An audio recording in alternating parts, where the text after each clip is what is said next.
Hello everyone, उम्मीद करता हूँ आप सब लोग बहुत अच्छे होंगे। प्रैक्टिकल का क्वेश्चन आपको पेपर में मिलना ही मिलना है और आप सब जानते भी हैं। ठीक है, तो एक फॉर्मूला होता है ये वाला, इसके ऊपर आधारित जितने भी क्वेश्चन हैं भाई तैयार कर लो, पेपर में ज़रूर एक क्वेश्चन मिलना है। ओके, मैं आपको एक ऐसा मेथड डिस्कस करके बताऊंगा, एक ऐसा मेथड हम लोग साथ में डिस्कस करेंगे जिससे कि इस टाइप के सारे क्वेश्चन आप इजीली सोल्व कर लेंगे। कोई भी क्वेश्चन आपको बच के नहीं जाने वाला। ठीक है, पहले मैं अपनी कंडीशन को समझाता हूँ आपको। हमें 3 बातें तैयार करनी है क्वेश्चन के अंदर से, 3 बातें। पहली बात क्या होगी, टीसी मतलब टोटल कंडीशन कितनी आ रही हैं आपकी। ठीक है, जैसे एक परिवार में 2 बच्चे, तो एक परिवार में 2 बच्चे कितने तरीके से हो सकते हैं, वो सारी बातें इसके अंदर नोट करेंगे। सेट का नाम रखेंगे हम लोग एस। ठीक है, दूसरी बात वो करेगी हमारी प्रायिकता, यानी किस चीज़ की प्रायिकता मांग रहा है, दोनों बच्चों के लड़के होने की प्रायिकता, यानी कि ये कंडीशन हमारी कहलाएगी ए, यानी कि इसको हम नाम देंगे, घटना को ए नाम दे देंगे। ओके, तीसरी चीज होगी ज्ञात, क्वेश्चन में क्या ज्ञात है उसको नाम देंगे हम लोग बी। वो कह रहा है ना, यदि ज्ञात हो कि बच्चों में कम से कम एक बच्चा लड़का है, तो ये बात हमारी क्या कहाँ काउंट की जाएगी, बी के अंदर। बात समझ में आ गई है। टोटल कंडीशन निकालनी है, प्रायिकता किसकी ज्ञात करनी है और ज्ञात क्या है, ये 3 बातें आप निकाल लेंगे क्वेश्चन के अंदर से, तो ये क्वेश्चन बहुत आसान हो जाएगा, जिसकी फॉर्म क्या होती है ए बाई बी। ठीक है, ए बाई बी के सारे क्वेश्चन आप सॉल्व कर लेंगे। चलिए डिस्कस करते हैं अपने इस क्वेश्चन को। सबसे पहले टोटल कंडीशन निकालने की कोशिश करेंगे हम लोग। तो अब आपके पास टोटल कंडीशन कहाँ से आएंगे, एक परिवार में 2 बच्चे हैं। ओके, तो एक परिवार में हम लिखेंगे लैंग्वेज में, एक परिवार में 2 बच्चे होने की या आने की, ऐसे भी लिख सकते हैं, होने की या आने की स्थितियां, कि परिवार में 2 बच्चे कैसे कैसे आ सकते हैं। ठीक है, उसका नाम रखेंगे हम लोग एस।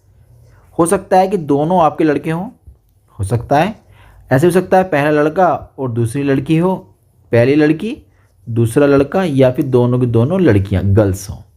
ऐसे 4 कंडीशंस आपकी बन चुकी हैं, यानी कि आप दिखा सकते हैं कि एनएस के अंदर मेंबर कितने आ गए, 4। दिखाना चाहो दिखा दो, नहीं दिखाना चाह रहे तो मत दिखाओ। ठीक है, इसका प्रायिकता किसकी ज्ञात करनी है, दोनों बच्चों के लड़का होने की प्रायिकता। ठीक है ठीक है ठीक है, तो यहां पे लिखेंगे माना ए बराबर, घटना क्या है, दोनों बच्चों के लड़का होने की स्थिति, या आने की स्थिति भी लिख सकते हैं, स्थिति। ठीक है, तो कितने कंडीशंस हैं हमारे पास जिसमें दोनों बच्चे जो होने चाहिए लड़के होने चाहिए, वो हमारे पास कंडीशन है एकमात्र एक, बी बी है ना, पहला भी लड़का और दूसरा भी लड़का। ठीक है, तीसरी बात हमने क्या बताई थी आपको, बताइए। हमने बताया था बी सेट माना जो ज्ञात हो, तो ज्ञात में क्या है, देखो आपको साफ साफ कह रहा है यह ज्ञात हो कि बच्चों में से कम एक बच्चा लड़का है।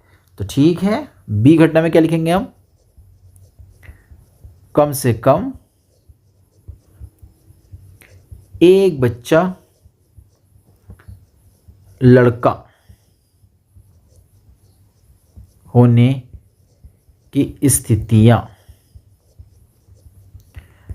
ठीक है, इतनी बात समझ में आ गई। अब एक लड़का होना ही चाहिए, कम से कम एक लड़का होने चाहिए, दोनों भी लड़के हो सकते हैं, इसका मतलब बी बी भी यहाँ पे काउंट किया जा सकता है, बी जी भी आ जाएगा और जी बी भी आ जाएगा। चाहो तो नंबर वाली एलिमेंट दिखा दो या मत दिखाओ। ठीक है, हम लोग को एक बात और करनी होती है, यहाँ पर ए का बी का इंटरसेक्शन भी निकालना होता है। ए और बी में कॉमन एलिमेंट कौन है, कॉमन सिर्फ भैया यही एलिमेंट कॉमन है हमारा, यानी कि कॉमन भी आ जाएगा हमारे पास ओनली बी बी। ठीक है, कोई दिक्कत नहीं है। अब इसके बाद हमें क्या करना है, प्रायिकता निकालनी है कि कितनी आएगी, प्रायिकता निकालनी है बी की कितनी आएगी, प्रायिकता निकालनी है इंटरसेक्शंस की कितनी आएगी। ओके, इंटरसेक्शन में एक एलिमेंट आया है। ठीक है, टोटल कितने एलिमेंट थे, 4 आए थे ना, याद है आपको, ये है देखो 4 एलिमेंट दिखाई दे रहे हैं ना आपको। तो ठीक है ठीक है ठीक है, तो अब बी के अंदर कितने मेंबर आ गए, 1 2 3 मेंबर्स बी के अंदर आए, टोटल मेंबर थे 4। ए के अंदर कितने मेंबर आए हैं, ए के अंदर आया है सिर्फ ओनली 1, तो 1/4 बन जाएगी। तो इस तरीके से हमने सब कुछ यहाँ पर सॉल्व कर लिया है। अब हमें कुछ नहीं करना, बस हमें एक लिखना है अभीष्ट प्रायिकता। तो प्रायिकता किसी ज्ञात करनी है, ए की, प्रायिकता किसी ज्ञात करनी है ए की, जबकि बी क्या है हमें ज्ञात। ज्ञात वाला जो होता है वो नीचे लिखा जाता है, याद रखना, जो ज्ञात होता है वो नीचे लिखा जाता है। फॉर्मूला कैसे इसका बनाते हैं, फॉर्मूला बनाते हैं दोनों का इंटरसेक्शन तो ऊपर वो जो नीचे जो होता है ना भाई उसको नीचे ले लेते हैं। तो इस तरीके से ये फॉर्मूला हमारा बन के तैयार हो गया। अब इसके बाद इसकी वैल्यू पुट कर दो, इंटरसेक्शन वाली की वैल्यू 1/4 और जो बी है उसकी प्रोबेबिलिटी जो है ना वो 3/4 है। 4 से 4 कैंसिल आउट, आंसर मिलेगा 1/3। तो उम्मीद करता हूँ ये क्वेश्चन आपकी समझ में आ गया होगा। हम लोग मिलते हैं नए क्वेश्चन के साथ।